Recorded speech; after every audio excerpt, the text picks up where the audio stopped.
छत्तीसगढ़ में नगरीय निकाय चुनाव और पंचायत चुनाव को लेकर जो जिस तरीके से एक साथ चुनाव होने हैं, बैलेट पेपर के साथ में चुनाव होना है, इसकी घोषणा हो गई है। विधानसभा में विधेयक भी प्रस्तुत कर दिया गया था और उसके बाद अब सियासत इस पर तेज हो चुकी है, क्योंकि बीजेपी फिलहाल आज एक बड़ी बैठक कर रही है, जिसे प्रदेश के जो प्रभारी हैं वो नितिन नवीन यहाँ पर पहुँचे हुए थे। तमाम निगम मंडल के जो अध्यक्ष हैं उनकी यहाँ पर बैठक ले रहे हैं और उसके साथ में नगरीय निकाय के सदस्यों को लेकर उनकी बैठक ले रहे हैं। कुछ निगम मंडलों में लगातार विवाद की स्थिति थी, कुछ लोगों को बर्खास्त भी किया गया था। ये तमाम मसले हैं जिनको सुलझाने की कोशिश है और क्योंकि आने वाले दिनों में नगरीय निकाय के चुनाव होने हैं और ऐसे में उन चुनावों पर बीजेपी की मजबूत दावेदारी किन लोगों की तरफ से पेश की जाएगी, इसके लिए एक कमेटी भी बना दी गई है। आज नितिन नवीन 3 से 4 अलग अलग बैठकें यहाँ पर ले चुके हैं और उन्होंने सीधे तौर पर 3 लोगों के पैनल के साथ में जो सूची है वो अब दिल्ली हाईकमान के हवाले कर दी है, क्योंकि विवाद की स्थिति थी और विवाद बढ़ सकता था। ये भी कहा जा रहा है कि जिस तरीके से मंडल अध्यक्षों के बीच में विवाद की स्थिति थी या उनके चुनाव को लेकर विवाद की स्थिति थी, उसको लेकर कहीं ना कहीं परेशानियां उत्पन्न हो रही थी और यही आज बैठक में निर्णय लिया गया कि अब जो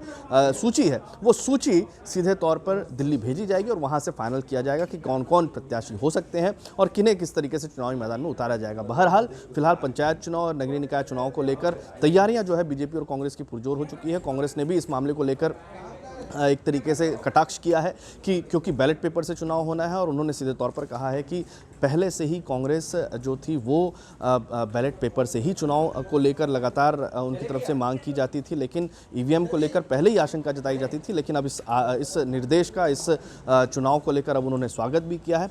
क्या कुछ कहा है दोनों नेताओं ने बीजेपी कांग्रेस की, ये भी ज़रा सुन लीजिए। हर हालत में यानी कोसी से 36 में लगभग 3, 4, 5 की संख्या तो निकले ही, 3, 4, 5 महिलाएं होगी ही, कम से कम 3 होगी, 4, 5 भी हो सकती है।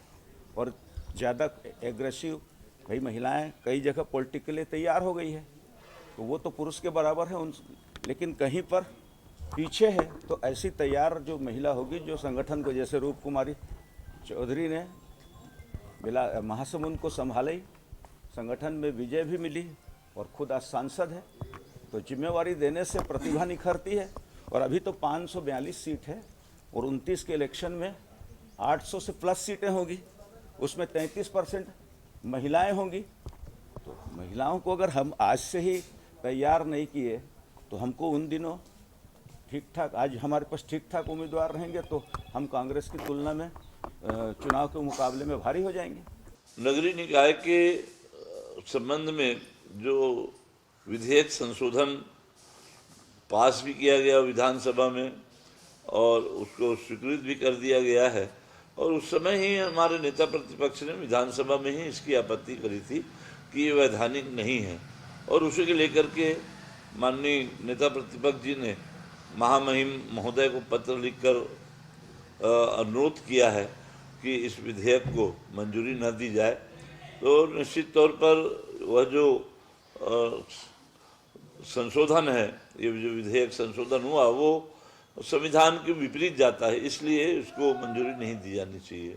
तो आपने सुन लिया कि ये तो लाजमी है कि इस बार का चुनाव जो रहेगा वो बहुत ही दिलचस्प रहेगा, खासतौर पर महापौर जिस तरीके से भी अब यहाँ पर चुनाव करने का जो निर्णय लिया गया है, ये तमाम ऐसे निर्णय हैं जो बीजेपी यहाँ पर इस बार बड़ा दाव के रूप में करती हुई नज़र आ रही है। जिस तरीके से विधानसभा और लोकसभा का चुनाव बीजेपी ने यहाँ पर जीता है और उसके बाद फिर नए मंत्रियों की मौजूदगी में अब ये नगरीय निकाय के चुनाव होने जा रहे हैं। साफ जाहिर है कि बीजेपी इस बार ये भी कोशिश करेगी कि जो युवाओं की नई टीम, नई पौध यहाँ पर सामने आई है, उनको सबसे ज़्यादा यहाँ पर मौका दिया जाएगा। लेकिन जो नाराज हैं, जो पुराने लोग हैं, जो वरिष्ठ नेता हैं, उनको भी दरकिनार नहीं किया जा सकता। इसी समन्वय बैठाने के लिए यहाँ पर 3 लोगों का पैनल भेजा गया है। बहुत जल्द इस पर भी निर्णय आ जाएगा।